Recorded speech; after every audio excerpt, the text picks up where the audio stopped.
వాయించడం మాకు తెలియదు, కానీ ఈ అమూల్య వీణన వల్ల చాలా మంది కొత్త కొత్త గాయకులు బయట ప్రపంచానికి వచ్చారు. అన్నకు ఒకసారి గట్టిగా సపోర్ట్ కొట్టాలి. నిజంగా చెప్పాలా, ఇప్పుడు మన యూట్యూబ్లో ట్రెండ్ మన మల్లిక్ తేజ్ అన్నయ్య కూడా చాలా గొప్ప గొప్ప పాటలు వచ్చినాయి. కానీ మా తెలంగాణ ఉద్యమానికి తన జీవితం దారపోసి ఇప్పుడు ఒక గాయకుడిగా మంచిగా నిలదొక్కున్న బుచ్చన్నకు మీకు చాలా ధన్యవాదాలు. నేను రెండే విషయాలు మాట్లాడతాను.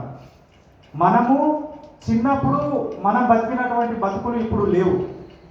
ఇందాక మా మిత్రుడు ప్రసాద్ అన్నగారు చెప్పినట్టుగా ఇప్పుడు రెండు పోలికలు చెప్తా. చిన్నప్పుడు మా ఇంట్లో బువ్వ లేకపోతే గట్క తింటే మొక్కజొన్న గట్క తింటే ఈ అమ్మ గతి లేక గట్క తింటుండ్రా అనేటోడు, గతి లేక గట్క తింటుండ్రా అనేటోడు. కానీ ఇప్పుడు అందరికీ షుగర్లు బీపీ అయిపోయిన తర్వాత కాస్ట్లీ ఫుడ్ ఏదన్నా, కాస్ట్లీ ఫుడ్ ఏది? గట్క. ఏది? గట్క. ఆ గట్కకు ఒక పల్లెకు ఒక మంచి వాసనను వెదజల్లుతున్నటువంటి గొప్ప వ్యక్తి మన వరంగల్ సీనన్న. అందుకు మనం అందరం మధ్యాలి. బాహుబలి 1 రావచ్చు, బాహుబలి 2 రావచ్చు, కానీ మనం పుట్టి పెరిగినటువంటి నేపథ్యాన్ని, లేకపోతే మనం జీవించినటువంటి గ్రామీణ జీవితంలో ఉన్నటువంటి శ్రమజీవుల సౌందర్యాన్ని, లేకపోతే గ్రామంలో ఉన్నటువంటి వృత్తులను, వాటి మీద వృత్తులు ఏ విధంగా ఉన్నాయి, ఒకరికొకరికి ఏ విధంగా ఉపయోగపడేటువంటి ఒక తాత్వికతను లోతులో అధ్యయనం చేస్తూ ఒక ఊరిని చూస్తూ ఆ ఊరి కోసం 243 చరణాలు పాటలు రాయాలంటే అది చాలా గడుసు ఉండాలి.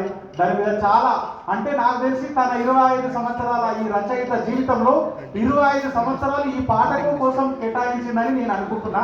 అందుకోసం ఇంత గొప్ప అద్భుతమైన కావ్యం వచ్చింది. అన్న ఈ పాటను నాకు తెలిసి వీళ్ళందరూ 243 మంది గాయకులు అంటున్నారు కదా, నా అభిప్రాయం ఇందాక అన్న చెప్పిండు, 1000 మందిని ఒకే వేదిక మీదకి తీసుకొచ్చి లలిత కళాతోరణమా లేకపోతే ఎల్బీ స్టేడియం లాంటి ఒక వేదిక మీదకి తీసుకొచ్చి ఈ పాటను అందరూ 243 చరణాలు ఒక 5-6 గంటలు నిర్విరామంగా ఈ పాటను పాడి ఈ పాటకు ఖచ్చితంగా పల్లె పాటకు ఒక గిన్నిస్ రికార్డు కూడా నెలకొల్పాలని నేను మీ అందరికీ విజ్ఞప్తి చేస్తున్నామన్నా. అవసరం. మన చరిత్రను మనం రాసుకోకపోతే ఎవరు రాయరు.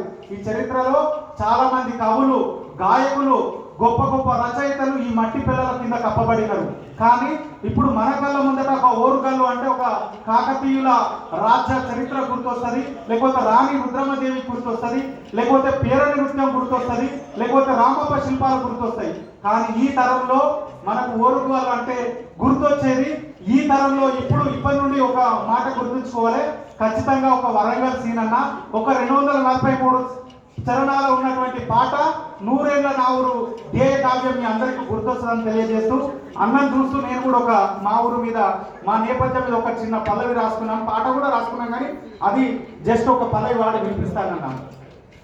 తాటి కమ్మల ఈత కమ్మల తాటి కమ్మల గుడిసె మాది, తాటి కమ్మల ఈత కమ్మల తాటి కమ్మల గుడిసె మాది, తాత ముత్తాతలు ఉన్న ఈత కమ్మల గుడిసె మాది, ఎండలో ఎండేను గుడిసే, ఎండలో ఎండేను గుడిసే, వానకు తడిసేను గుడిసే, ఎండకాలం వస్తే మాది ఏసి కన్నా సల్లగుండును, ఏసి కన్నా సల్లగుండును. అది అందుకోసం ఏది కానీ మనం అందరం గ్రామీణ జీవితాలకు పోవాలంటే ఈ యొక్క పాటను వినాలే. ఈ పాటను ఇంకొక రూపంలో మనం ఇంకొక ప్రపంచానికి పరిచయం చేయాలని కోరుకుంటూ ఇంత మంచి అవకాశం ఇచ్చినటువంటి మా అన్న సభాధ్యక్షత వహిస్తున్న గోల్కొండ పిచ్చన్న గారికి చాలా ధన్యవాదాలు. ఒక్క నిమిషం, రీసెంట్గా కరీంనగర్లో ఈ 100 ఏళ్ల గేయ కావ్యానికి సిద్దిపేట ప్రాంతానికి వచ్చినప్పుడు నేను ఒక చిన్న ఆపత్కాలంలో ఉన్నా. మా నాన్నగారు చనిపోవడం జరిగింది. పాపం అన్నవాళ్ళకి ఏదో వాట్సాప్ రూపంలో వెళ్ళిపోతే కరీంనగర్లో వాళ్ళు ఆ సభలో మా నాన్నగారికి సంతాపం ప్రకటించారు. అట్లాగే ఈ పాటల గాయకుల సెలక్షన్ కోసము సిద్దిపేటకు వస్తే ఆ సెలక్షన్ అయిపోగానే మా ఇంటికి వచ్చి నన్ను పరామర్శించి నాకు ధైర్యం చెప్పేది ఈ బుచ్చన్న, అట్లాగే మా వరంగల్ సీనన్న. కాబట్టి పల్లె అంటేనే ఆత్మీయత జీవితం, పల్లె అంటేనే ఒక ప్రేమానురాగాల జీవితం. కాబట్టి ఇంత గొప్ప దాన్ని అన్నిటినీ తీసుకొస్తున్నటువంటి వరంగల్ సీనన్నకు ఈ వేదిక ద్వారా పాదాభివందనాలు తెలియజేస్తూ థ్యాంక్ యూ, ధన్యవాదాలు అన్న.